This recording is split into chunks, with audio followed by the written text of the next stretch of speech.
საარჩევნო სისტემაზე ესე იგი 120-ზე 1%-იანი ბარიერი, 20%-იანი ჩანკეტი. Რომ შეგვიქასოთ, როგორ აფასებთ ამ ცვლილებებს, რას მოიტანს პარტიებისთვის, როგორც ოპოზიციისთვის, ასევე ხელისუფლებისთვის, როგორია თქვენი პოზიცია? და განხილვებში შევიერთებთ მონაწილეობას თუ ისე პოლიტიკის სფეროში. რაც შეეხება სისტემას, რომელიც შეთანხმება მოხდა 120-ზე, ჩვენ დავეთანხმეთ ამ სისტემის არსებობას საქართველოში და დავეთანხმეთ ერთი მიზეზის გამო მხოლოდ კონსენსუსი რომ არ დაგვერღვია, თორემ მე ვფიქრობ რომ ჩვენ მივიღეთ ერთი ძალიან ცუდი სისტემა კიდევ და რომ არა ოპოზიციის იმფრთის, რასაც ნაციონალური მოძრაობა და მასთან დაკავშირებული პოლიტიკური ძალები ქვია და ქართული ოცნების გარიგება და ძალზე ცუდი გარიგება პატიმრების საკითხთან დაკავშირებით, ზოგადად მართლმსაჯულებასთან დაკავშირებით, ჩვენ ასეთ ცუდ სისტემას არ მივიღებდით. ყველანი ვხედავდით, რომ საქართველოს მოსახლეობის პოლიტიკური ძალების ზეწოლა, საერთაშორისო ზეწოლა იმდენად დიდი იყო, რომ ხელისუფლება ამ წნეხს ვერ უძლებდა და ხელისუფლება მოდიოდა დათმობებზე. ჩვენი მოთხოვნა იყო და ხელისუფლების დაპირებაც, რომ სრულიად პროპორციული, სრულიად პარტიული სიით უნდა ჩატარებული იყო საქართველოში არჩევნები და ჩვენ ასეთი არჩევნები გვაქვს უკვე 2024 წლიდან. ეს არჩევნებიც ასეთი უნდა ყოფილიყო, მაგრამ მოხდა ისევ და ისევ გარიგება ნაციონალურ მოძრაობასა და ქართულ ოცნებას შორის და მივიღეთ ძალზე ცუდი სისტემა ხალხში. რატომ არის ეს სისტემა ახლა ცუდი? თქვენ ალბათ გადახვალთ ოლქების საკითხზე და ახლა 30 ოლქი უნდა ჩამოყალიბდეს საქართველოში. ეს თავის ტკივილია ხელისუფლების, ცენტრალური საარჩევნო კომისიის და ყველასი. და თუნდაც აი როცა ვსაუბრობთ რომ 30 მაჟორიტარი იყო, რომ დარჩება ეს ხომ ცოტა რაოდენობაა და აქაც შეიძლება ხელისუფლებამ დათმოს მანდატები ან დაათმობინონ მანდატები. წარმოიდგინეთ ახლა ვთქვათ, დღემდე გქონდა ვანის და ხონის გაერთიანება ერთ ოლქად.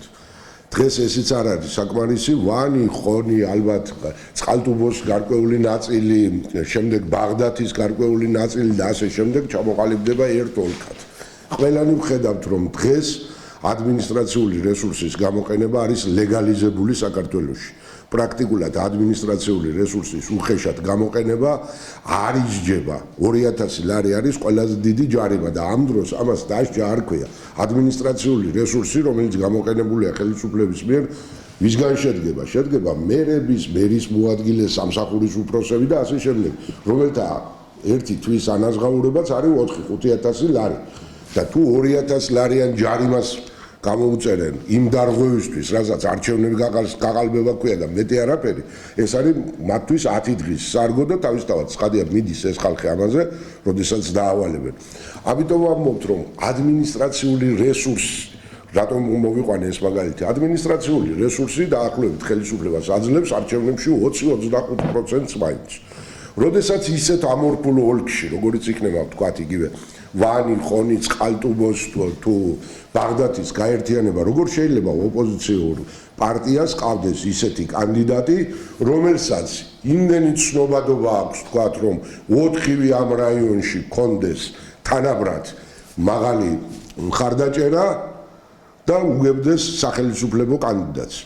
როცა მინიმუმ 25% საერთოდ რომ არავინ აძლევდეს ხელისუფლებას ხმას გარდა ადმინისტრაციული რესურსისა, თითოეულ ოლქში ექნება ხელისუფლებას წარმოგელი. ამიტომ ეს არის თავისთავად ცხადია ძალზე ცუდი. ცუდია ისიც, რომ აი დღეს ჩვენ გარკვეულწილად ვთქვათ მხარდაჭერით ხვდებით იმ საკითხს, რომ 1%-იანი ბარიერი დავაწესეთ პარლამენტში მოსახვედრად პოლიტიკური პარტიებისათვის. თუ გავიხსენებთ წინა არჩევნებს, ყველა წინა არჩევნებზე ჩვენ პრაქტიკულად გქონდა 5%-იანი ბარიერი. ეხლა პარალელი გავავლოთ. ყველანი ვთანხმდებით იმაზე, რომ 2024 წლიდან საქართველოს საარჩევნო სისტემა უკვე ნორმალურია, როდესაც სრულად პროპორციულზე გადავდივართ. და იქაც გვაქვს პარტიისთვის 5%-იანი ბარიერი.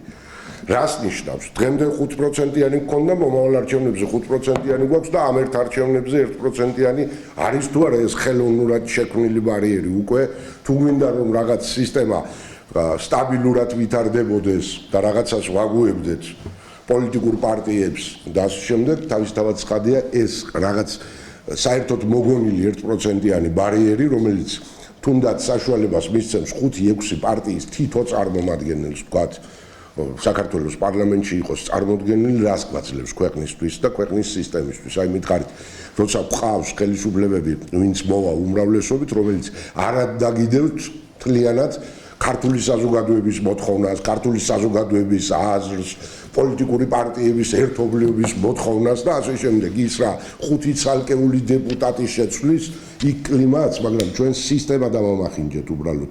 ამით, როდესაც ვიცით, რომ მომდევნო არჩევნებზე მივდივართ 5%-იანი ბარიერისაკენ და დღეს გვაქვს 1%-იანი ბარიერი.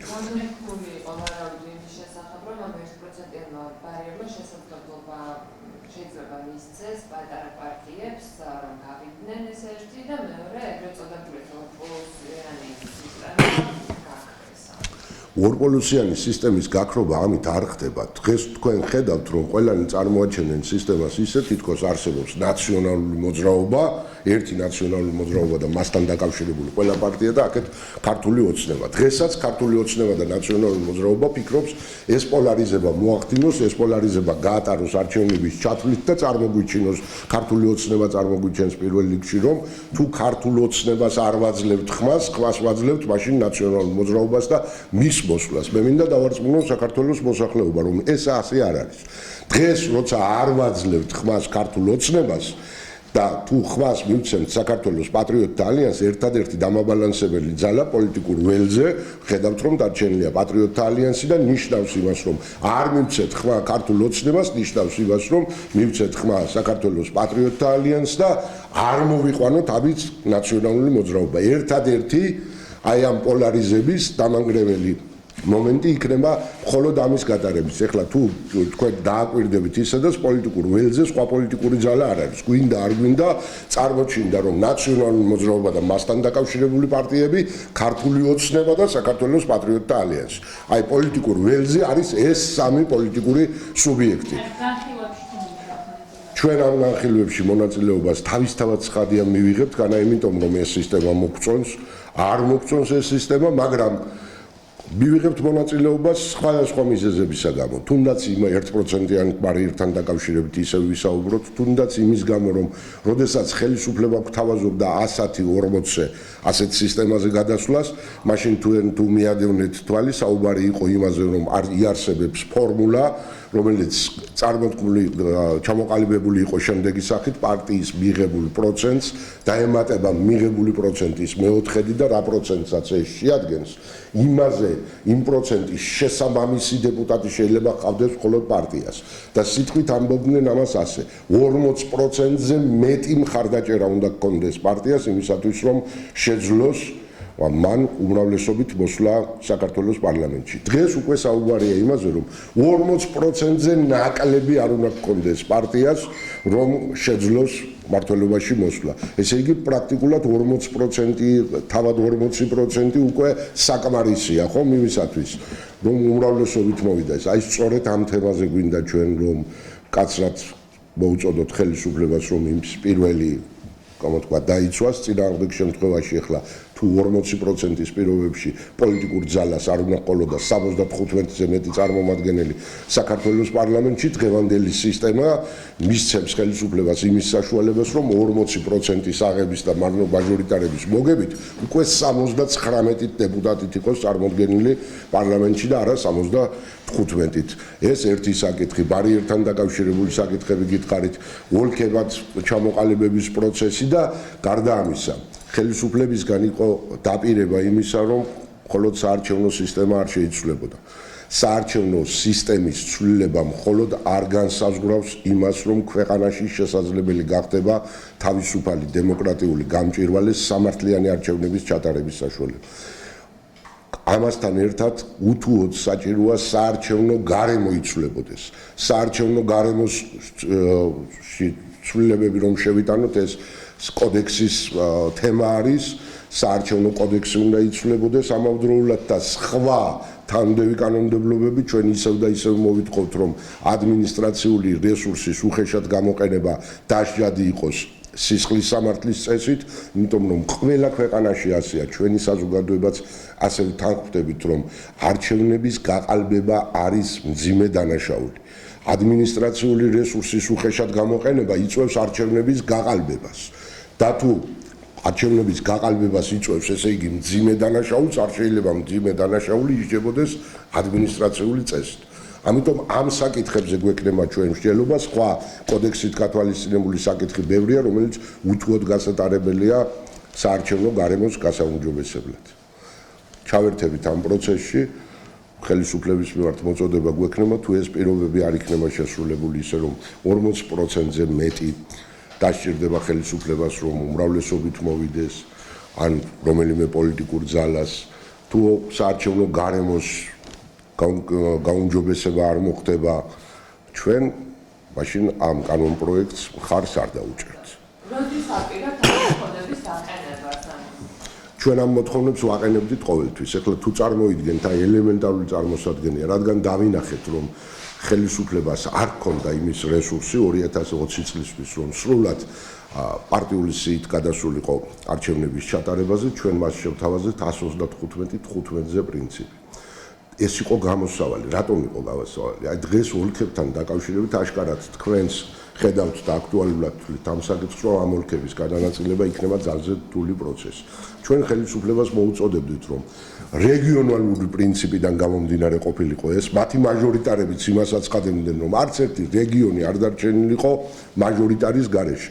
სწორედ 135-15-ზე აძლევდა ხელისუფლებას იმის საშუალებას რეგიონული პრინციპით დაეკომპლექტებინა მაჟორიტარები, აჭარასაც ყოლოდა თავისი მაჟორიტარი, გურიასაც, იმერეთს, კახეთს, ქართლს, ქვემო ქართლს, სამცხე-ჯავახეთს, მცხეთა-მთიანეთს და ასე შემდეგ. ამიტომ ეს პრობლემაც არ იქნებოდა, ყველა რეგიონს თავისი მაჟორიტარი ეყოლებოდა, მათ შორის თბილის, რადგან თბილისში დავმოყრილია მოსახლეობის ძალზე დიდი ნაწილი და 3 დეპუტატი შეიძლება თბილისიდან ყოფილიყო და ოლქების განაწილების საკითხი რთული არ იქნებოდა. დღესაც დიდ ქალაქებში ეს პრობლემა არ არის. აი თუ ვხედავთ ქუთაისს, რუსთავს, ბათუმს ეყოლება თითო მაჟორიტარი, თბილისი 7-ად იქნება თუ 8 წარმოდგენილი მაჟორიტარულ სქემაში არსებით სიძნელეს არ ქმნის, იმიტომ რომ აქ როგორც არ უნდა გადაანაწილოთ თბილისის ტერიტორია, ერთი ქალაქია და მაჟორიტარობის კანდიდატს როცა აყენებთ, მისთვის ეს პრობლემა არ არის. პრობლემა ჩნდება რაიონებში. როცა რაიონებს ვაერთებთ ერთმანეთთან. აი ამ პრობლემას აცდებოდა ხელისუფლება, მივიღებდით უფრო მეტ პროპორციულობას არჩევნებში, მაგრამ კიდევ ამბობ, შავლაკად ამ მოლაპარაკებას ექნება ხელისუფლების ქართული ოცნების გარიგება ნაციონალურ მოძრაობასთან, ჩვენ ყოველთვის ვიყავით მომწოდებელი და მომხრე იმისა, რომ დამნაშავე უნდა დაისაჯოს. თავისთავად ცხადია, ჩვენ ვთვლით, რომ ქვეყანაში არ უნდა იყოს პოლიტიკური პატივარი. მაგრამ როდესაც ხელისუფლება დღეს თუ იმ ნაბიჯებს გადადგამს, რომ თქვათ განთავისუფლება მოხდება ადამიანებისა, რომლებზეც თვეების განმავლობაში გვეუბნებოდნენ, რომ ესენი არიან სისხლის სამართლის დამნაშავეები და დღეს ხელისუფლებამ თუ უნდა აღიაროს, რომ ესენი პოლიტპატიმრებია, მაშინ ამ ხელისუფლებას თუნდაც 2020 წლის ბოლომდე არჩევნების დღემდე რა უნდა მმართველობაში ასეთ ხელისუფლებას ის უნდა მიდიოდეს, ხომ? ეხლა თქვენ ნახავთ, რომ პრობლემები შეიქმნება თავად, ქართული ოცნება შეიქმნის პრობლემას საკუთარი ამომრჩევლის და ზოგადად ქართული საზოგადოების წინაშე თუ პატიმრებთან დაკავშირებით აი ამ გამოშვების პროცესს დაიწყებს, ის საქართველოს მოსახლეობის დიდ ნაწილს ვერ გააგებინებს ამას, ხომ? ვერ გამოვა და ვერ იტყვის. დღეს ამბობს ხელისუფლების წარმომადგენლები ამბობენ, რომ ასეთი შეთანხმება არ ყოფილა, ოპოზიციური ფრთის წარმომადგენლები პირდაპირ ასახელებენ, რომ ასეთი შეთანხმება იყო.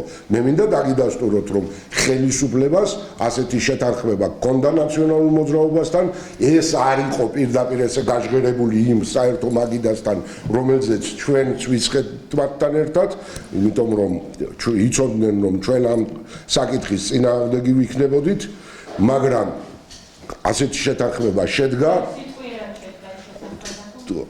შეთანხმება შედგა ხელისუფლებასა და ნაციონალურ მოძრაობას შორის და ნაციონალურ მოძრაობის განაყოფს ევროპულ საქართველოს წოდებულ ნაციონალურ მოძრაობას შორის, ამიტომაც არის დღეს, რომ ნაციონალური მოძრაობის თუ ევროპული საქართველოს წარმომადგენლები პირდაპირ ასახელებენ, რომ აი ეს საკითხი უნდა შესრულდეს და ხელისუფლების წარმომადგენლები ამბობენ, რომ ასეთ შეთანხმება არ გქონიათ და თუ ტექსტის იმ მეორე ნაწილს, რომელსაც არ დაეთანხმა საქართველოს პატრიოტთა ალიანსი, აი ამ მართლმსაჯულების საკითხთან დაკავშირებით რა შეთანხმებაც არის მიღწეული, ამ მეორე ნაწილს თუ შევხედავთ, ასეთი ამორფული უაზრო ტექსტი თუ გინახავთ სადმე ან თუ გებულობთ იქ რა წერია.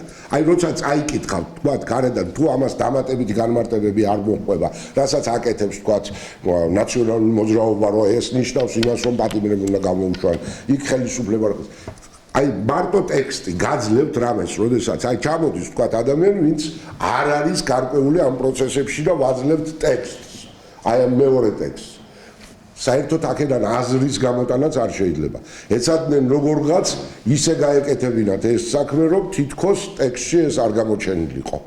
დღეს ახლა ალბათ ქართული ოცნება დაგვიწყებს საუბარს იმით, რომ სასამართლო სისტემა არის დამოუკიდებელი, პროკურატურა არის დამოუკიდებელი, ცალკე მდგომი არის პრეზიდენტის ინსტიტუტი და აი ამ ინსტიტუციებს თუ ექნებათ თავიანთი მოსაზრება ან თავიანთი გადაწყვეტილებები ასეთ საკითხთან დაკავშირებით, ეს არის დამოუკიდებელი გადაწყვეტილება იმ ინსტიტუციების და არა ხელისუფლების, მაგრამ ჩვენ ყველანი ვხედავთ, რომ არც პროკურატურაა დამოუკიდებელი, არც სასამართლო სისტემაა დამოუკიდებელი და თავისთავად ცხადია, თუ ასეთი გადაწყვეტილებები იქნება მიღებული პატიმრების მიმართ, ეს იქნება ხელისუფლების არჩევანი, ეს იქნება ხელისუფლების გადაწყვეტილება, კიდევ ერთი კოაბიტაცია ხელისუფლებისა ნაციონალურ მოძრაობასთან იმ ხელისუფლებისა, რომელსაც ჩვენ მოუწოდებდით და იყო ამის რესურსი და არის დღესაც პარლამენტში ამის რესურსი, რომ ხელისუფლებას კონსტიტუციური ცვლილებები განახორციელებინა თუ არ მოდიოდა ამაზე ნაციონალური მოძრაობა და ევროპული საქართველოს წოდებული ნაციონალური მოძრაობა ამ პოლიტიკური ძალების გარეშე. საქართველოს პატრიოტთა ალიანსთან ერთად და იმ დამოუკიდებელ დეპუტატებად წოდებულ ადამიანებთან ერთად, ვინც საქართველოს პარლამენტში სულ მცირე ხნის წინ გამოეყო ქართულ ოცნებას. ხელისუფლებას ამის რესურსი ჰქონდა, მაგრამ მისი არჩევანი იყო ისევ კოაბიტაციაში ყოფნა ნაციონალურ მოძრაობასთან და მის განშტოებებთან და დღეს მივიღეთ ძალზედ სავალალო, ძალზედ ცუდი სისტემა, საერთოდ კონტექსტიდან ამოვარდნილი ბარიერით და თანმდევი პროცესებით, რომელიც ჯერ კიდევ წინა აქვს ქართულ პოლიტიკურ სივრცეს.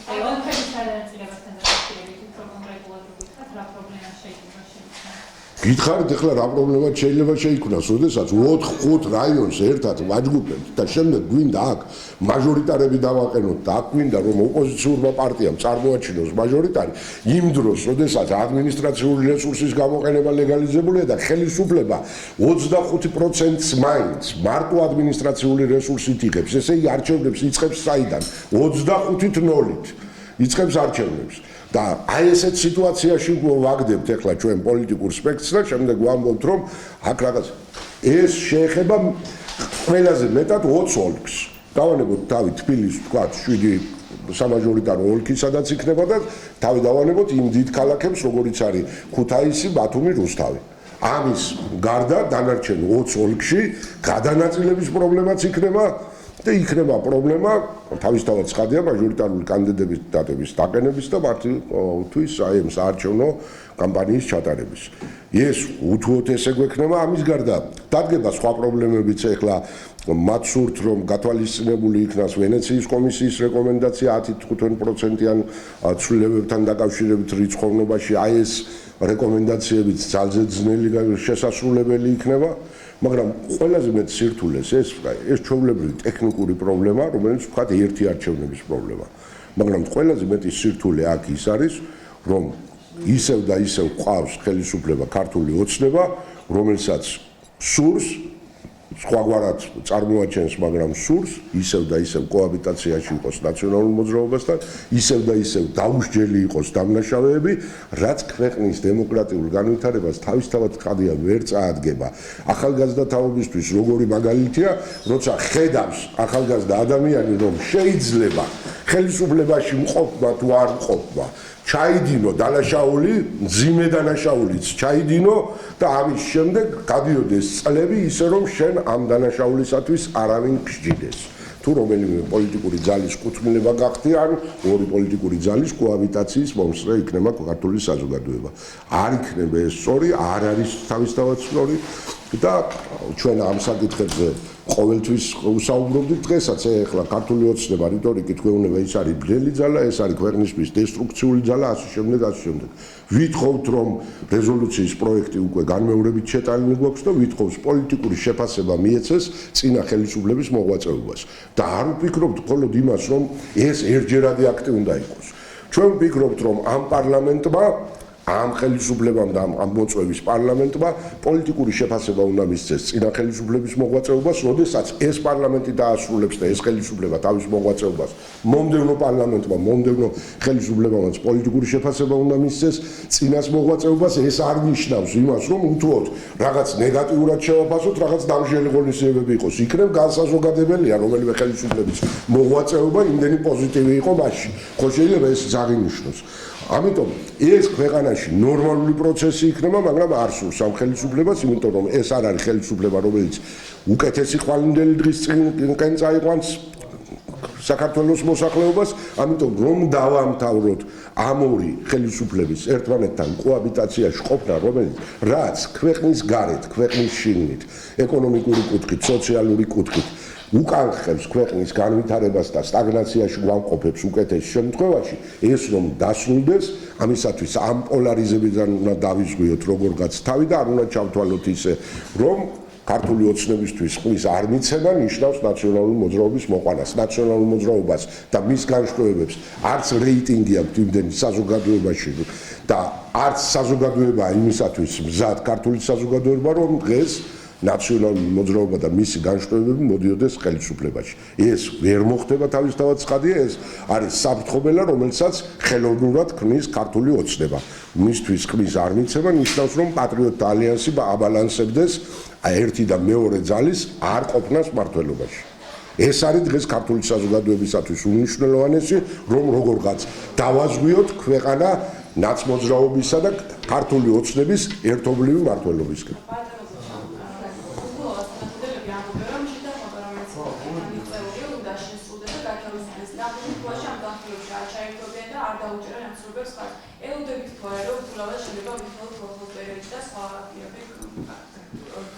მე არც არაფერს ველოდები და არც არაფერს გამოვრიცხავ. ხელისუფლება დააპირდა და მოახდინა გარიგება ნაციონალურ მოძრაობასთან. ეს ვიცი ნამდვილად და ამას დარწმუნებული ვარ, რა თქმა უნდა, იმიტომ რომ თქვენ თუნდაც მიადევნეთ თვალი იმ პროცესს. აი ბოლოს ოპოზიციად წოდებული ის მხარე, რომელსაც ნაციონალური მოძრაობა და ევროპული საქართველო იყო, ითხოვდა წინა დღეს თუნდაც აი 7 მარტს, ვიდრე ეს შეთანხმება მოხდებოდა, რომ 130-ს ქვემოთ ჩვენ არ ჩამოვალთ. 130-20-ზე ეს არის ჩვენი საბოლოო გადაწყვეტილება. რატომ მოხდა მაშინ დათანხმება 120-ზე? თან თუ აი ელემენტარულად დავავალოთ, დღეს გვჭირდება კანონში შევიტანოთ დამატებით მოთხოვნები რაღაც დათქმები უბრალოდ დათქმა იყოს კანონში, რომ 40%-იანზე ნაკლები ძალა ხელისუფლებაში ვერ მოდიოდეს ერთპიროვნულად. არავით არის ეს დათქმა, ჯერ დათქმებით კანონი არ არის ნორმალური დათქმა რომ ჭირდება. ეს პროცესები არ დაგვჭირდებოდა 125-25-ის პირობებშიც. თუ 125-25-ზე ეს პროპორცია იქნებოდა, ამ შემთხვევაში 40% აუცილებლად იყო საჭირო იმისათვის, თავისთავად დათქმის გარეშე, იმისათვის რომ რომელიმე პოლიტიკურ ძალას უმრავლესობა მოეპოვებინა. რაც ემჭიროა მაშინ ასეთ თემებზე წასვლა, ხელისუფლებაც აცხადებდა, რომ არსებითი მნიშვნელობა მისთვის 5 მანდატით მეტი ნაკლები არ არის, ოპოზიციაც ამას ამბობდა, 5 მანდატზე არ არის საუბარი, უფრო მეტი პროპორციულობა უნდა იყოს და ასე შემდეგ. მოხდა ეს ძალზე ცუდი გარიგება და ხელისუფლებისგან იმის აღიარება, რომ მას არ შეუძლია მმართველობაში ყოფნა ნაციონალური მოძრაობისა და მისი განშტოებების გარეშე. ჩვენ დავანახებთ ქართულ საზოგადოებას, რომ შეიძლება ამ ორი პოლიტიკური ძალის გარეშე პოლიტიკური სივრცის არსებობა და ქვეყნის მართვა უკეთესად და ქვეყნისათვის უკეთესი ხვალინდელი დღის მოტანა. რამდენად არის უბრალოდ პოლიტიკური ამაზე საუბრობენ პარტიის წევრები გამოდებით? ახლა როდესაც ვინმე ასახელებს, რომ 48 მილიონი არის მოპარული, თავისთავად ცხადია აქ პოლიტპატიმარი არა, პოლიტპატიმარი ეს საკითხი ასე არის მის უკვე და ჩვენ ამ საკითხს ასე არ განვიხილავთ. თუ იმას მეკითხებით, რომ უგულავას აი ეხლა რომ არის დაპატიმრებული, რამდენად ეს მართებული იყო, ბევრი კითხვის ნიშანი ხელისუფლებამ დატოვა, ამულთავა და უნიათო ხელისუფლებამ, რომელმაც თავისთავად ცხადია პროცედურებთან დაკავშირებით თუ სხვადასხვა საკითხებთან მიმართებაში ბევრი კითხვის ნიშანი დატოვა და თავისთავად ცხადია ეს არ არის ნორმალური ქმედება. ხელისუფლებამ დროც გაუშვა საერთოდ 2013 წლიდან ხელისუფლება, როდესაც მოვიდა 2012 წელს, იქვე უნდა გადაედგა ნაბიჯების სამართლიანობის აღდგენისკენ, დამნაშავეების დაშლისკენ, მით უმეტეს ეს იყო მათი დაპირება. არც გვიან აკეთებს ამას და არც იმ დროს გააკეთა ეს ყველა.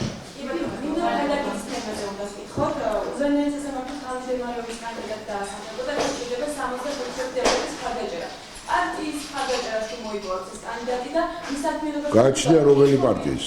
ჩვენ ამ პროცესში მონაწილეობას ვერ მივიღებთ, ჩვენ თვლით რომ კლანურად დაკომპლექტა უზენაესი სასამართლოს და თავისთავად ცხადია ახლა ქადაგიძის კანდიდატურას წარმოადგენენ, იქ თუ თადუმაძის კანდიდატურას წარმოადგენენ, ეს ვერ იქნება მისაღები ჩვენი ქვეყნისთვის და ჩვენი ქვეყნის ხვალინდელი დღისთვის. ჩვენ ამ პროცესში გადაწყვეტილების მიღებაში ქართულ ოცნებას ნამდვილად ვერ დავეხმარებთ.